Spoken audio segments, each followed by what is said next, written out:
Hey, what is up, everybody? Welcome to my review of WWE 205 Live for February 22nd, 2017. So let's just get right into this one. We had Corey Graves, Mauro Ranallo, and Austin Aries on commentary for the show. Probably the best commentary team they have when it comes to WWE. I just think they're great together. And they really do a good job bouncing off each other.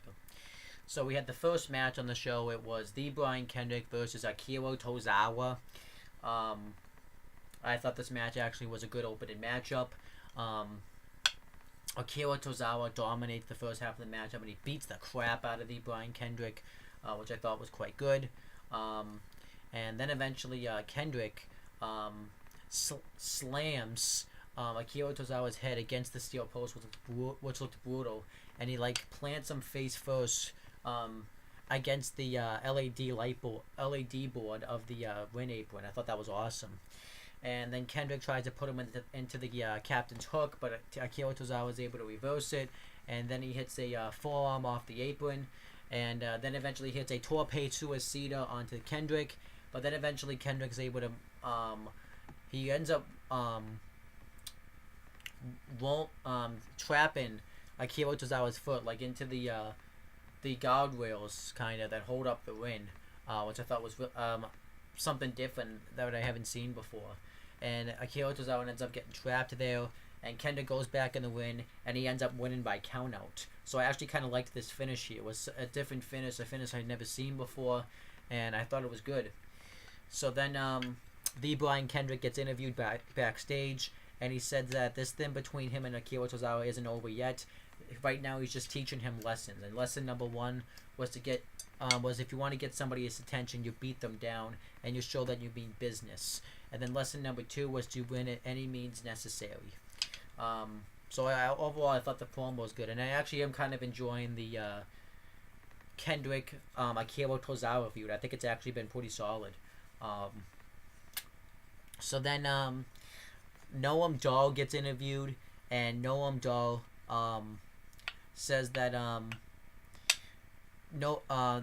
that Rich Swann shouldn't be trying to drive a wedge between him and the beautiful Alicia Fox.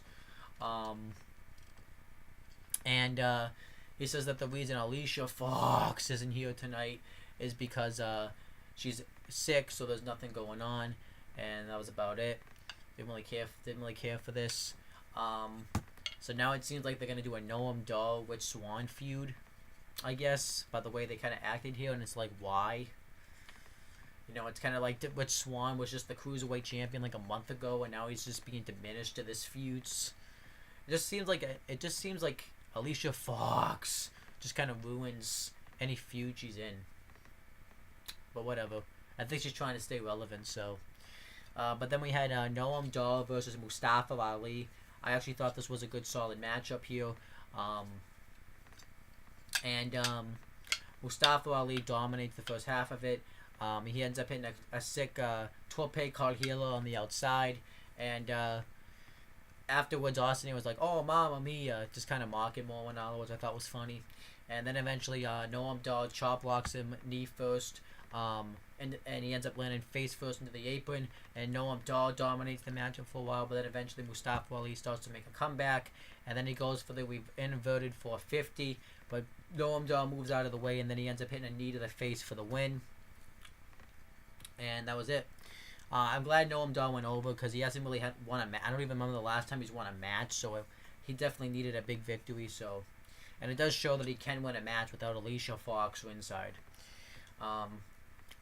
So then we had we had a video package, and it was a video package for Austin Aries, and it pretty much shows all his dominance since he's come into the WWE, and this is awesome. You know, I'm happy that Austin Aries is going to be back wrestling again.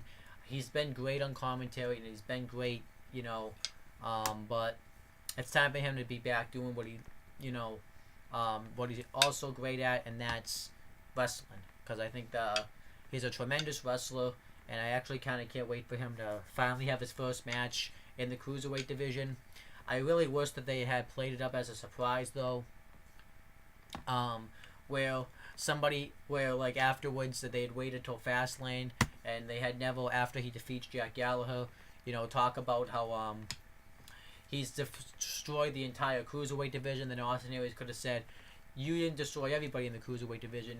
You didn't destroy the greatest man that ever lived." And then he takes his sunglasses off because we haven't seen him take his sunglasses off since he's gotten that eye injury. So he takes his sunglasses off and says that he's now in the cruiserweight division, and then he attacks Neville. I kind of wish that's the direction they had went, but they didn't want to, I guess. And then Neville gets interviewed, and he says that Jack Gallagher is going to regret attacking him and embarrassing him in the United Kingdom. So overall, I thought that was a pretty good promo. And then Jack Gallagher gets interviewed, and he says that Tony Nese may call himself the premier athlete, but he plans on using his mind to defeat him tonight. And he says that he sees a lot of Neville and Tony Nese, so this is a perfect test match for him. So then we had the main event. It was Jack Gallagher versus Tony Nese. I thought this was actually a really good match. Jack Gallagher ends up tying up Tony Nese's arms, and he ends up standing back doing like a handstand while he's at him in the submission move, which I thought looked really cool. Then eventually Tony Nese hits a kick right to the back of the head of Gallagher, and then he dominates the matchup. Then they start fighting outside the ring, and Tony Nese ends up hitting a cartwheel while he's off the apron, and he ends up hitting a sick super kick on Gallagher on the outside, and then he ends up hitting a sick kick while he's on the apron, and then eventually Jack Gallagher starts to make a comeback, and he hits a sick headbutt to the to the chest of Tony Nese, and he goes for the drop kick, but Tony Nese